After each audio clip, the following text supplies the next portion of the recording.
तो दोस्तों नमस्कार। चैनल पे आप सभी का स्वागत है। बच्चों, आज आप लोगों को मैं ऐसी ट्रिक बताएंगे मैथ में जो कि क्वेश्चन देखते ही सॉल्व हो जाना चाहिए। उससे ज़्यादा समय नहीं लगना चाहिए। जितना कि पढ़ने में समय लगता है उससे जल्दी आपका क्वेश्चन सॉल्व हो जाना चाहिए।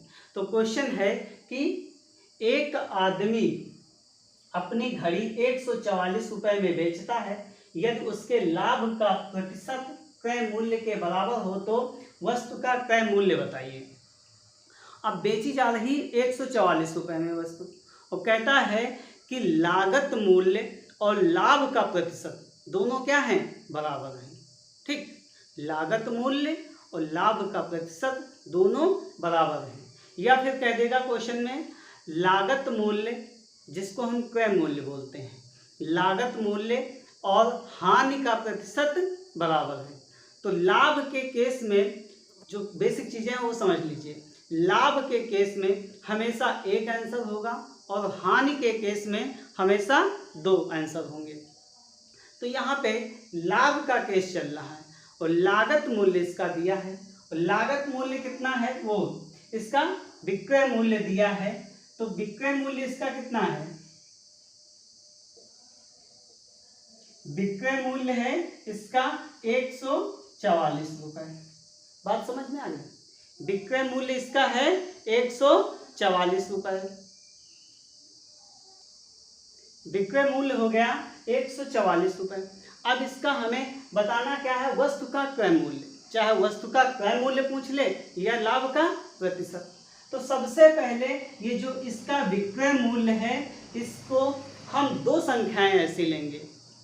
हम दो संख्याएं ऐसी लेंगे कि जिनका योग कितना हो, जिनका गुणनफल कितना हो,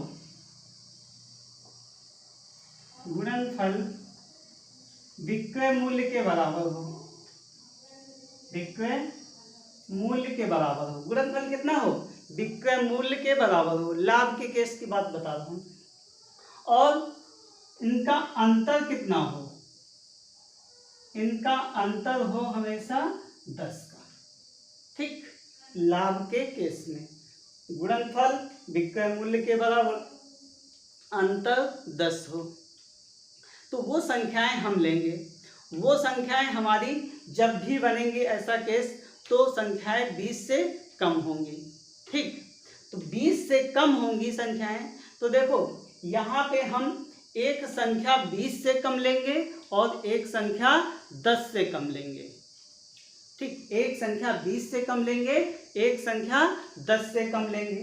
तो देखो एक संख्या हम ले लेते हैं 19 और दूसरी ले लेंगे 9।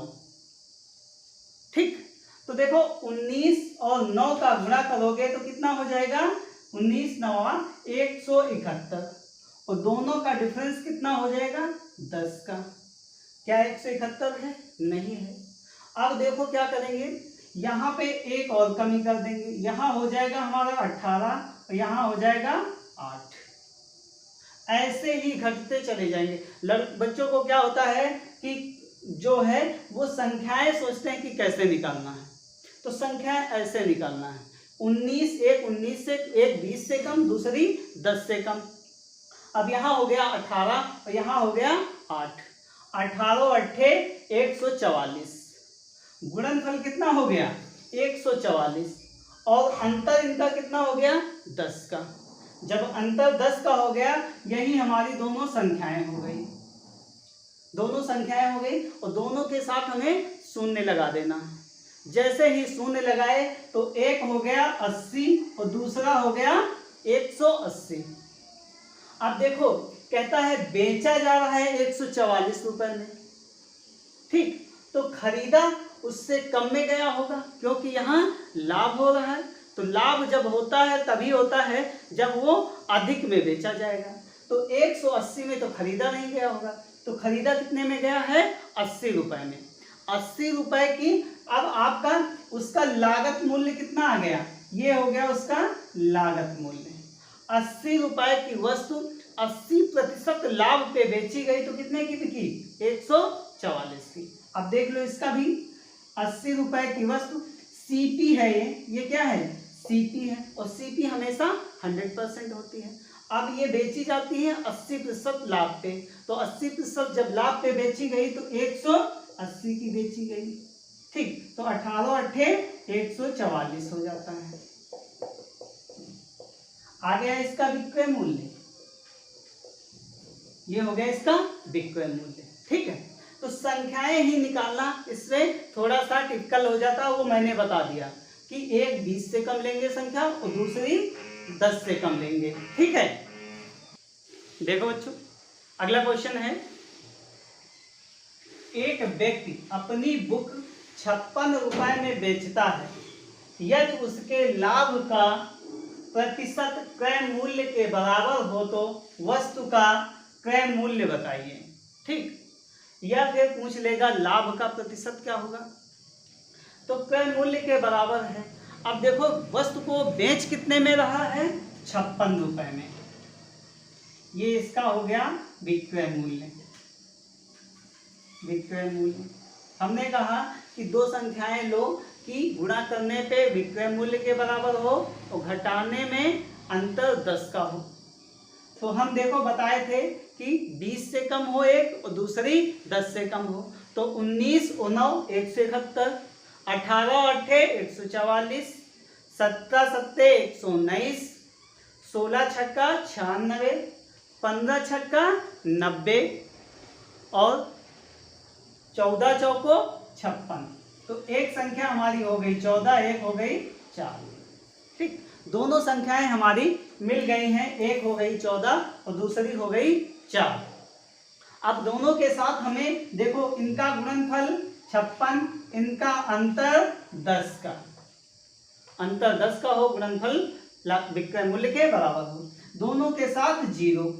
अब बेचने पे लाभ हो रहा है, जब बेचने पे लाभ हो रहा है तो उसका जो है विक्रय मूल्य से कम उसकी लागत नहीं होगी, तो लागत कितनी है 40 रुपए। तो इसका लागत मूल्य बताना है, तो लागत मूल्य कितना हो जाता है, लागत मूल्य हो जाएगा 40 रुपए। और लाभ का प्रतिशत पूछ ले तो लाभ का प्रतिशत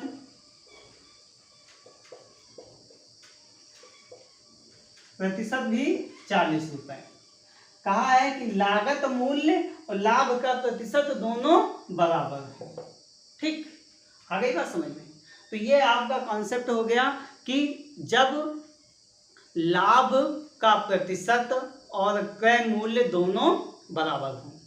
अगली कंडीशन होती है कि वस्तु को बेचने पर उतने ही प्रतिशत की हानि होती है जितना कि उस वस्तु का क्रय मूल्य है, जितना कि उस वस्तु का क्रय मूल्य है। तो इस कंडीशन में हमेशा दो आंसर आते हैं, ठीक। वो दो आंसर कैसे आते हैं और उसमें क्या कंडीशन बनती है उसको हम अगले वीडियो में बताएंगे, ठीक। अगर चैनल पे आप नए हैं तो चैनल को सब्सक्राइब कर लीजिए, डेली आपको ऐसे मैथ में नए ट्रिक मिलते रहेंगे, ठीक। धन्यवाद।